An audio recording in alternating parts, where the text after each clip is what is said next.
I once knew a service advisor who was pulling in $5,000 a month on a guarantee, but he was still walking the halls of the dealership saying he's constantly broke and needs to make more money. How can this happen? This is a common thing for anybody that's on a variable type of pay as opposed to fixed. Variable pay would be something like a commission or even a flat rate. I know there's some contention about flat rate and commission and how they're similar, not similar, but the point is they are both definitely a variable type of pay, which means week by week, month by month, the number that you make in your bank account will change with the industry, with the business, and with your input and therefore output. This is what I like to call the variable pay roller coaster. I call it variable pay because your income will go up, and it will go down, and it will go way up, and it'll go way down, and up and down, and it's kind of got that roller coaster look to it. Now, the thing about variable pay is when life is good, but when life is bad, life is bad. Because you're gonna have those months where you're pulling in crazy money, right? But then you're gonna have those months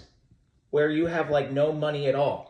And it's what we do in this in-between section right here that makes all the difference. You see, this is what happened to the service advisor I knew who was pulling in $5,000 a month on a guarantee, but was still walking the halls of the dealership saying that he can't pay his bills. I suspect that he had a couple of good months like this and then allocated his expenses as if he was living this large all the time. But as we know, there's going to be those dips and those hills and valleys when you're on a pay scale like this. So the point is, you have to find your baseline average of income across the entire year, for example. Now, if you're a salesperson on a commission, a service advisor on a commission, and a technician on a flat rate, what I'm about to tell you is going to be very, very useful. This is how you calculate what your average is for your salary year-round on a variable income. What you want to do is start with 3 months. I'm just using January through March because it's easy, but you want to start with 3 months. And the next thing you want to do is document how much money you made each month. So the first month I made $4K, the next month I made $3K, and in the last month I made $5K.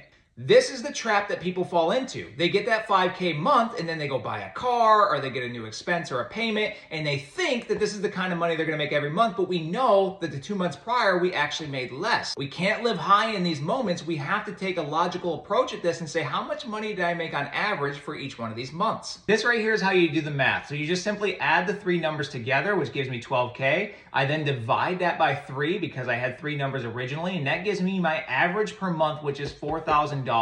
Now, why is this information useful to me? It's useful to me because I can now assume that I'm going to make somewhere around $4,000 a month on average. You have to start looking at things on a quarterly, like we just did, and a yearly basis. You can't just take 1 month and say, oh man, I made 3K, I'm gonna be broke for the rest of my life. And you also can't take 1 month and say, oh wow, I made $6,000, I'm gonna be rich for the rest of my life.